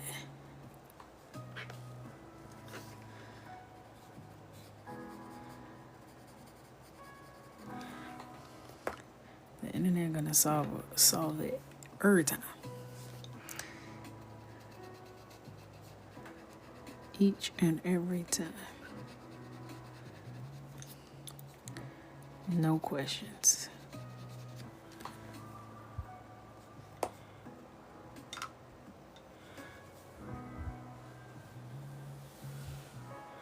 A friend of yours ended up being the first one of the stories as the victim? That's so sad. I'm sorry.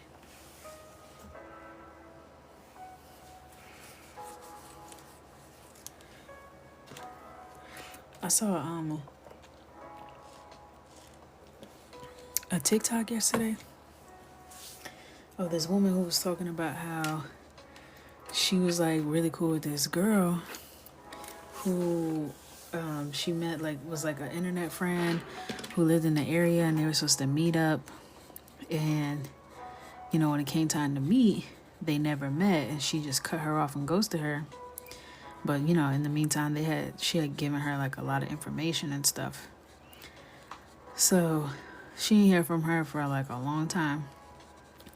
Fast forward, she's sitting there watching MTV, and her friend from high school pops up on the screen in this episode of Catfished. And turns out that's how she found out the person she was talking to wasn't the person she was talking to. It was really this girl that she knew since childhood who was catfishing her.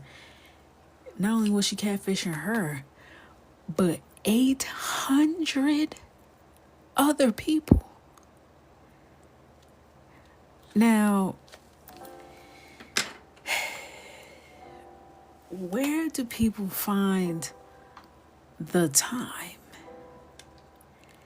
800 people, and she had different narratives and storylines and relationships. She would introduce new characters.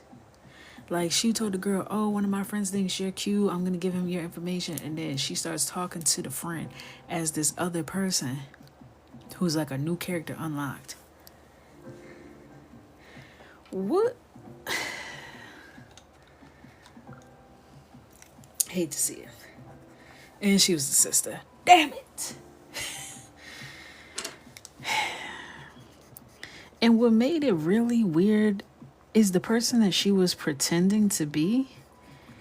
She had like... Well, I feel like something was crawling on me just now. Hello? Don't play. And you just made me punch myself in the back. Whatever that was. Anyway. Lydia's dead.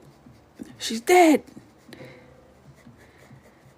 The person that she was pretending to be was in the series and was like, oh, I'm here on behalf of the girl who pretended to be me, to speak on her behalf. What? So are you in on it? What do you mean you're here on... Why would you be representing the person who's stealing your images? Why do you know her? And y'all in cahoots or something? I was lost.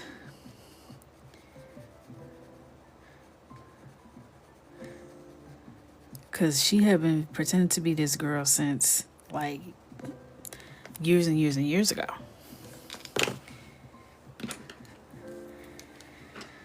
And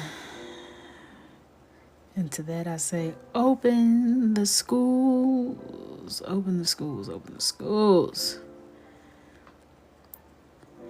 These kids get bored. Okay. She wasn't a kid, though. She was grown enough.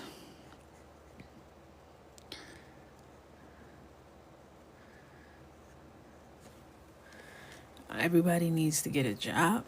Everyone needs to get a hobby. Everyone needs friends in real life to hold them accountable.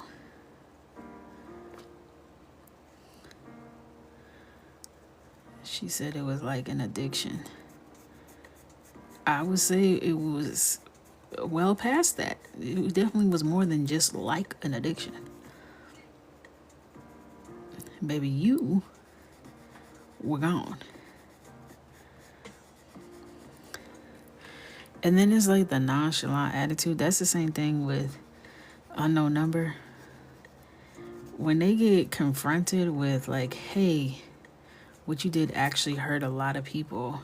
It was really, really bad and really not okay. And they start doing that deflect thing. Like, yeah, like, I'm sick. It is what it is. Like, you act like you've never done anything bad in your life. Baby, what?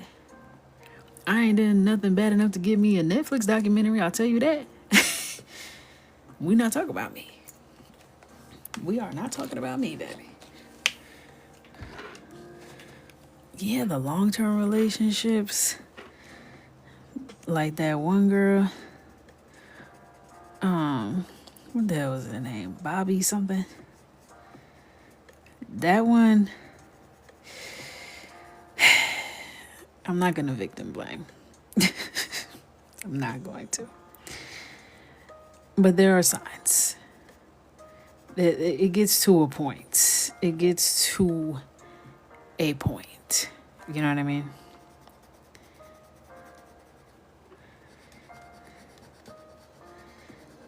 Sometimes I get a little confused. Yes, sweet Bobby. I get a little confused. I get a little perplexed.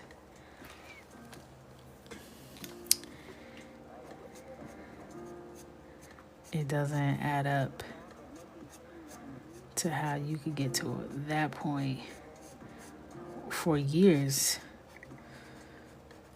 And then it got to a point where like she couldn't work at one point because he was so demanding.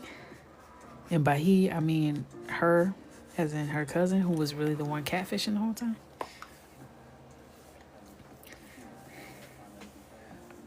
That's another one. Your cousin? Your cousin?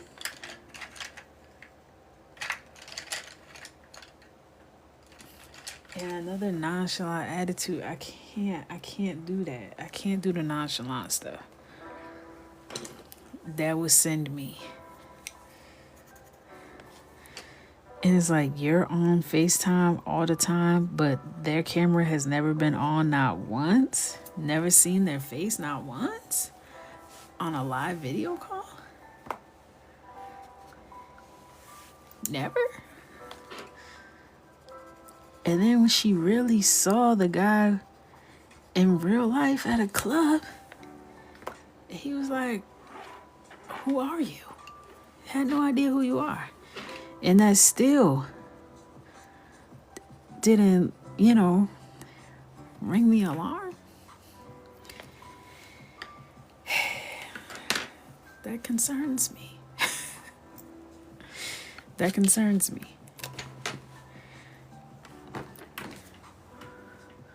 When do we start thinking? You know what I mean? When do we start saying, something's not right? Have you heard of Beauty and the Beast or no? What's that?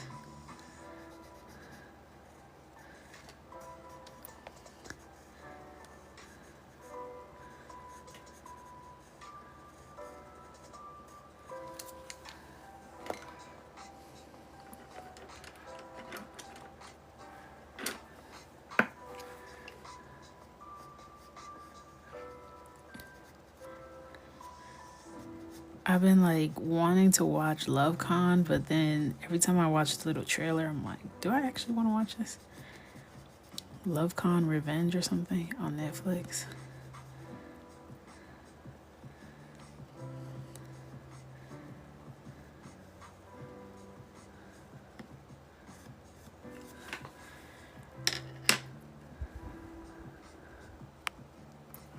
It's on Netflix about a doctor who helps a guy escape prison. What? How do we get caught up? How do we get caught up in these things?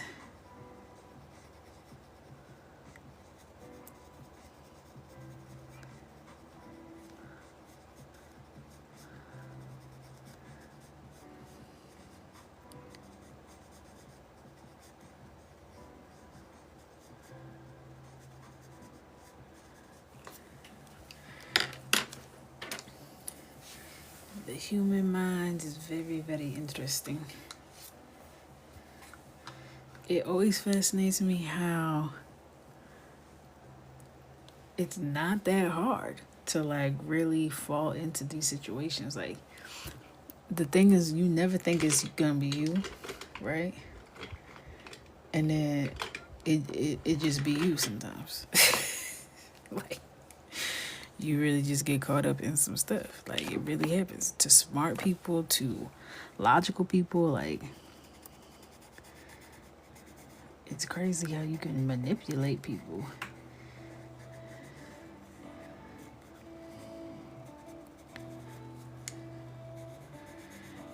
There's this woman who's like a cult expert on here, and she talks about how like highly educated people are more susceptible to ending up in cults because they have a hard time identifying that they're in a cult, because they're like, I would never be in a cult.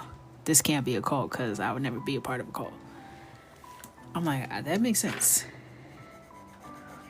That makes sense. I can see how that would happen. Especially since like most of the time it doesn't start off like all cult. Like, oh, it just ends up there along the lines.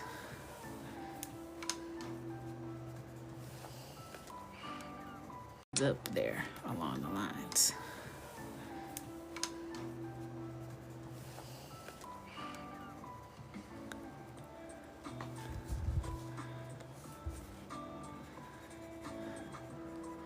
And they're both black. Damn.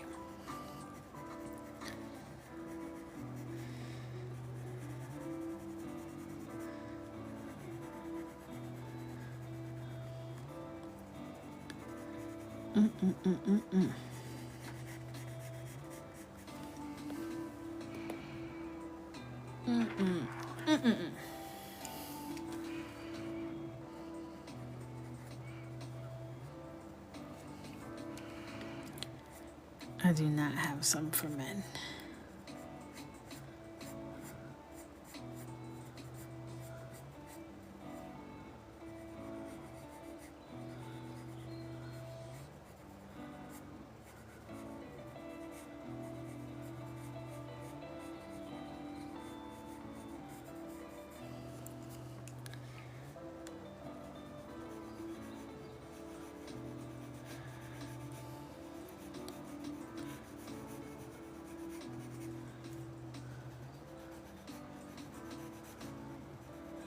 It just reminded me of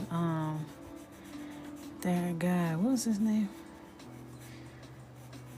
Who was doing like the male coloring books, and he was bothering me. He would come on the live and make everybody mad. What was his name? Don used to call him something. What was his name? SoundCloud? Used to call him SoundCloud. What was his name?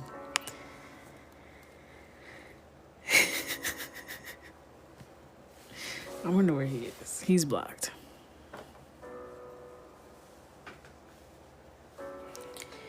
He is very much blocked.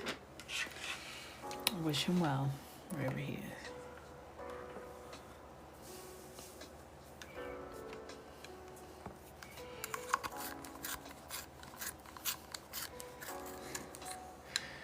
This kid, he was a teenager, and he would come into the live and ask me questions.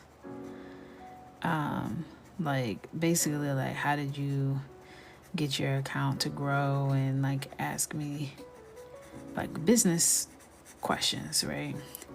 And I would answer them genuinely, and then he would argue me down about what I said, and like be super like dismissive of whatever my recommendation was. So I was like, okay, then don't ask me. Like, what? So then he started making his coloring books, which were, it was basically like coloring with cocoa, but his was like coloring with cloud or something.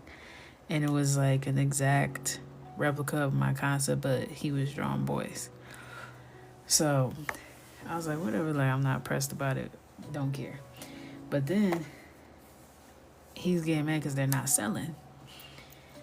So I'm like, okay, well, what's your demographic? Because if you're trying to create coloring books for men, but then the pages in there are still like not representative of what they would want to color, because it would be like he would basically draw like Jessica Rabbit as a man. Like he was just taking female characters and making male versions of them. And I'm like, what demographic are you going after? Whether I don't know of too many men who are like, damn, I wish I had a male version of Jessica Rabbit I could color. You know what I'm saying? So again, I'm trying to get him to hone in on his demographic and like figure out like who are you really trying to go after with this. He don't want to hear it. So mind you, I gave multiple chances. He would pop up in here and be like, oh brother, go home, Roger. But we still let him come in here a lot of times. And then one day, doom doom, I was on Instagram and I see I'm tagged in somebody's close friends, okay? And I click on it and it's his close friends. And he's like, hi, Coco, it's only me and you in here. He's like talking to me through his close friend story. But not with words, like with captions on the screen. Like, my new book is out. Like, he's talking to me through the words on the screen in his close friend story. So he created a close friends group with just me in it. And is talking to me. And it's crazy because, like, when you're in someone's close friend, it like pops up to the front. You know what I mean? So I was sitting here like, what the freak? Like, I'm scared as hell. Like, I don't know what, like, in reality, like, it wasn't all that, but it spooked the shit out of me. I'm not going front. Like, I felt like I was in a room with him. I'm like, what do you mean it's just me and you in here? Mind you, I'm at my house. But I didn't like it. And then I said, oh, you got to go. You have got to go. And then he was blocked from everywhere.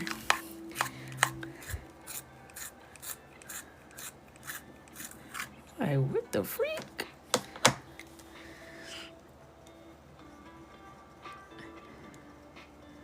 I ain't heard from him since. Because he was like, I want to make real money. Like, real money with my coloring books.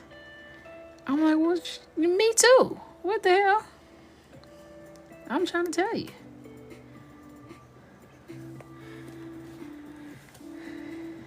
I didn't like that one bit. I wonder if I have the screenshot to that.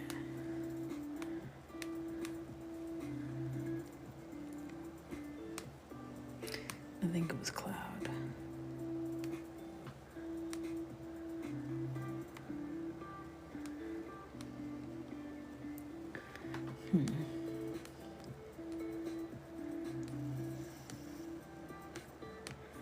I don't see anything.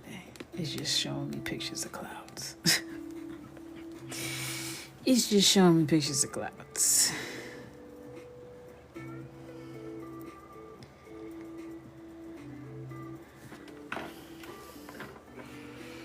I'm like, sir, this is unhealthy, okay? I don't like it. Yeah, it was Cloud with a K, but nothing's coming up for me. Maybe it's on my phone and not my iPad. Cause I don't want to find them. I wanted to find my screenshots. I'm leaving him right where he is. Hell no.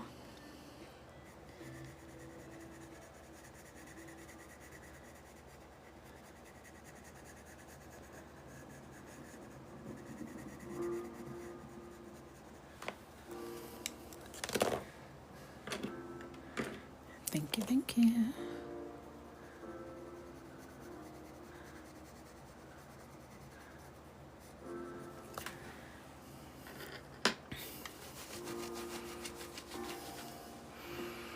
Yeah, exactly. I ain't trying to wake nothing up with that one. He got it. He got it. But luckily that was the last time. That was like top creepy things. And then there's the other lady. Also okay.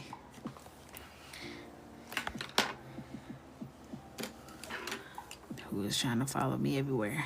Not in real life, on the internet. Starting trouble.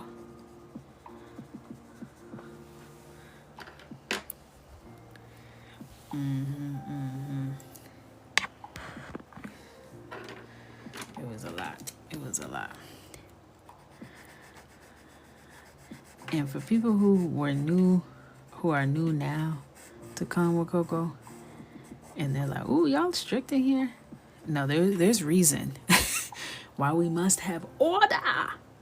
Because when we first was on here, it was the Wild Wild West. We were fighting for our lives nightly, okay, every night, and I was going live 4 or 5 times a week, and we were fighting for our lives, okay.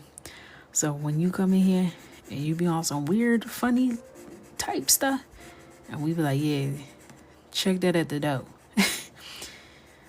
Cause we seen a lot over the past few years.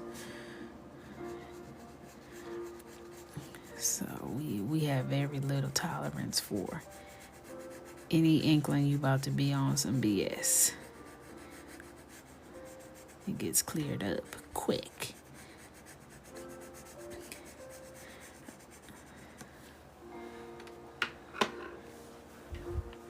And people be mad. People get blocked and then they come curse me out in a DM from another page. Last week, somebody who got muted was in somebody else's comment section talking about tagging me like, "Oh, Coco Michelle is so mean, so effing rude to the people who pay her bills." I said, "Girl, what? Like, it's so disgusting. She's so mean for what?" I said, "What? Your feelings hurt? What happened?" Don't be in the chat being weird, because we gonna regulate every time. Don't get in your feelings about it. So mean and so rude. That's me. What's that thing, Hannah? What's that thing that that lady called me? Something businesswoman. What was it? Some type of businesswoman. The same person who said Coco on that. A real businesswoman. I used to get cussed out all the time. Now it's rare. Now it's like a little kiki. I used to get cussed out all the time on these apps and my emails. People used to come at me crazy. Regularly. So regularly.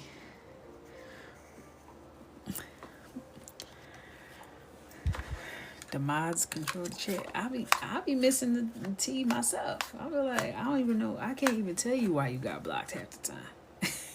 I can't tell you what you said that got you muted. And at the end of the day, it don't even matter. Because I know you did it. Whatever it is. And that's it.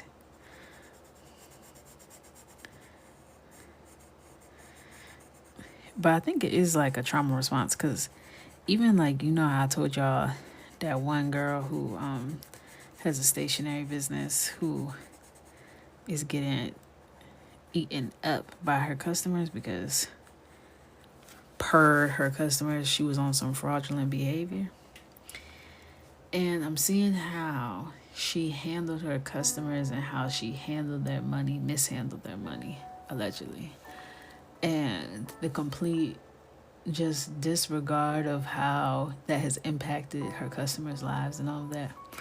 And I could see how that would create a trust issue between a customer and not only a black owned business but a small business in general.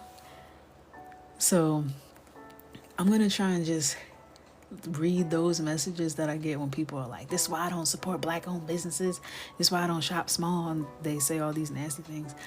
I'm just gonna try and give them grace and be like, they must have had some really horrible experiences that have led them to say this to me, even though they're not experiencing that with me in this moment.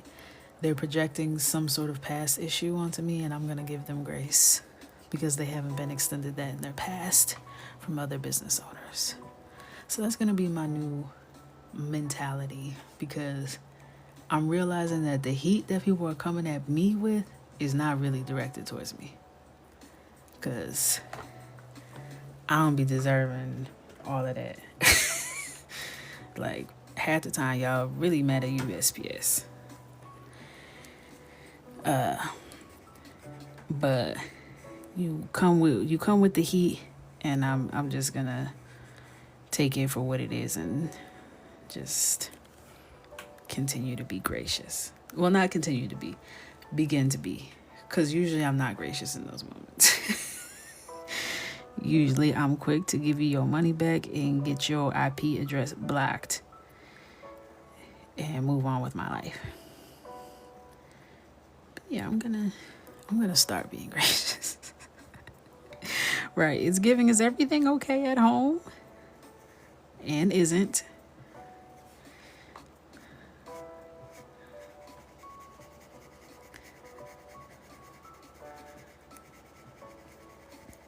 Also, ever since I saw that video of that one girl who was saying that we be doing too much when we color, now my whole feed, like every fifth video or so, is like a color talk critique. I'm like, do we have a problem in the coloring community? Is everyone okay? It seems like the girls are flustered.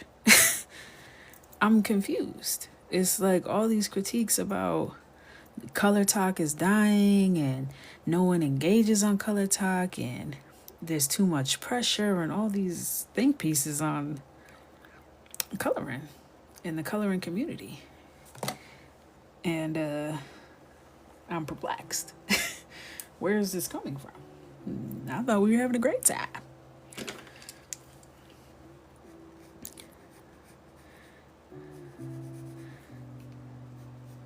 I think maybe because it seems like a lot of people join the coloring community all at once, and majority of those people are going to be hobby hoppers who are not really in it for the long haul. And I like, how do I explain this? I see us as like a part of the coloring community, but not a part of color talk. Like, that color talk is like a different genre of coloring. And I think there's people who are like in both parts of it. But if you just be like in the like coloring with cocoa, raw sushi, I forgot the other girl, but like the like more portrait style, I feel like we kind of be on our own wave. It's when you start coloring them little teddy bears. I think that's where the clamoring is happening. But I'm trying to figure out why. Like, what changed? Because it seems like there's a lot of unrest on that side that's popping up.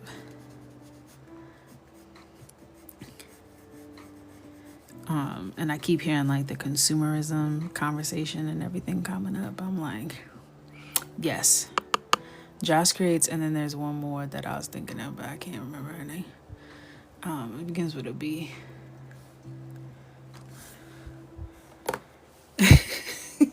Well, you know them little, cause sometimes they be bunnies, bears, and goats and oats and you know the creatures, the woodland animals. That's like a whole different type of coloring, and I think that there's like high competition over there from what I'm perceiving.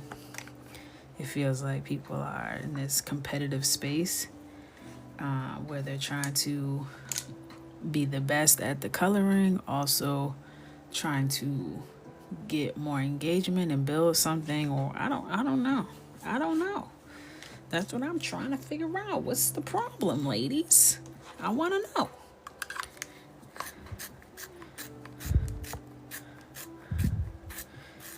Yes, Brooke Rankins. Correct. Thank you. That was the one I was thinking of. I think it's because so many people are in it to turn it into income. That's what I'm perceiving it as. Because I saw a lot of people last year join the coloring community, and immediately they're pushing, oh, use these links, buy these markers, buy these books. And they were getting so many views, like not even just talking, not even coloring, they were just talking about the stuff that they were using to color. They didn't even have to color. And they're getting all this commission and stuff. And people started talking about it like it was a side hustle. Now, once you start talking like that, it brings all the boys to the yard, okay?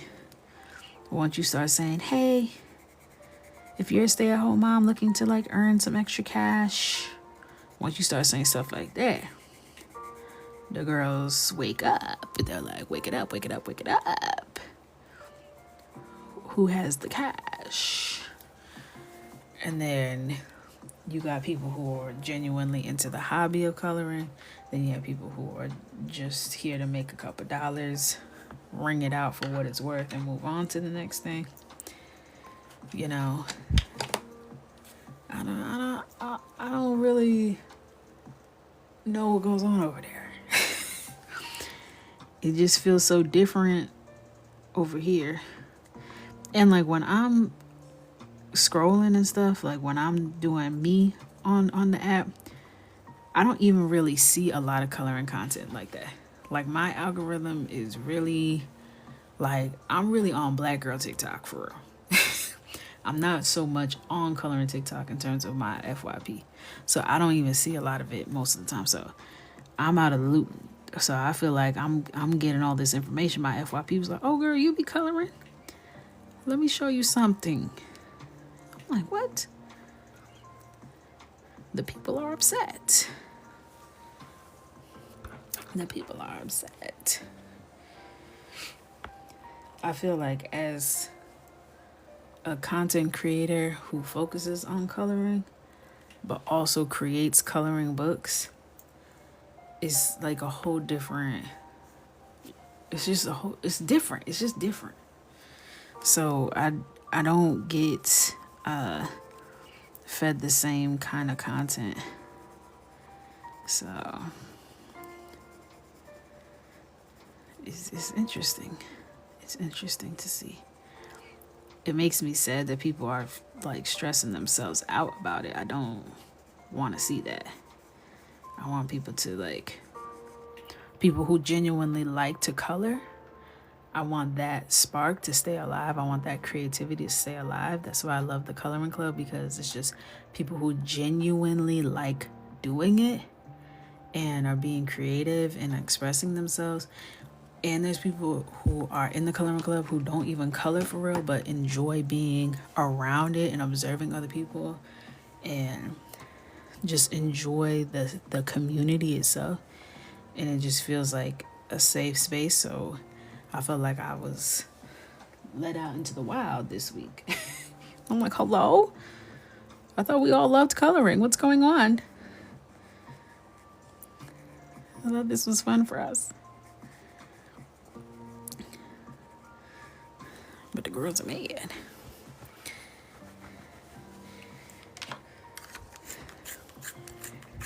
I also think, like, and I tell my story all the time, like, I think it's important to know, like,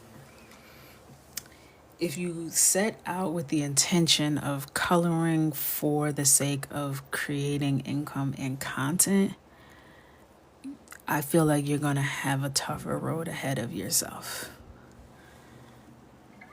Because had I started coloring with the idea of like, I want to blow up and I want to be a content creator known for coloring, I think I would have burnt myself out very early on. Right? It wasn't that, it became that.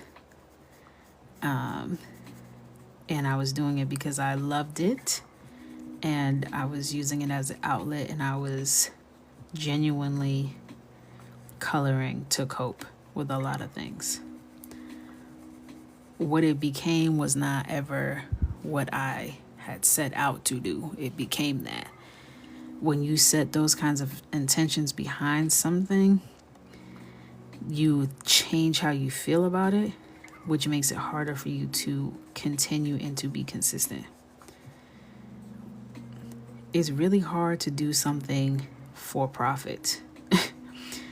Something that you love, something that you enjoy. Once you make it transactional, it makes it 1,000 times harder for you to want to do it. When it starts to feel like work versus enjoying. I'm up late. 11:43. Oh, hell no. All right, y'all. I was late getting on though, but this too late. 11:43. I gotta go to bed. I was late though, so it's okay. Get a little extra time. But I was about to start my whole rant. I was about to get into the preacher mode. 11:43. Hell no. But yeah, just to wrap up my thought, I do think that there is a difference that in your approach of like looking forward to coloring every night. Like, I used to be excited to get off of work and come live and get to hang out with you guys and color because I wanted to do it because I liked it. It was enjoyable to me. It was a release for me. If I came on out the gate like, let me get on here and make this money, that's not gonna feel good at all. So I think having intentions that are misaligned will get you caught up every time. And with that said, I'm gonna finish this tomorrow because I want to post it tomorrow. At least I'll post it on Instagram tomorrow, on TikTok on Thursday. So make sure you follow me over there. Don't forget, we have Spiral Bound books on my site. Rest and Reflect, still an Amazon bestseller. One weekend, woo woo. And I think that's pretty much it. So yeah, that's it. So I will see you guys back here on Thursday at 9:15 Eastern Standard Time. If you're in the club, I'll see you in the club. Thank you for hanging with me. I love you. Good night.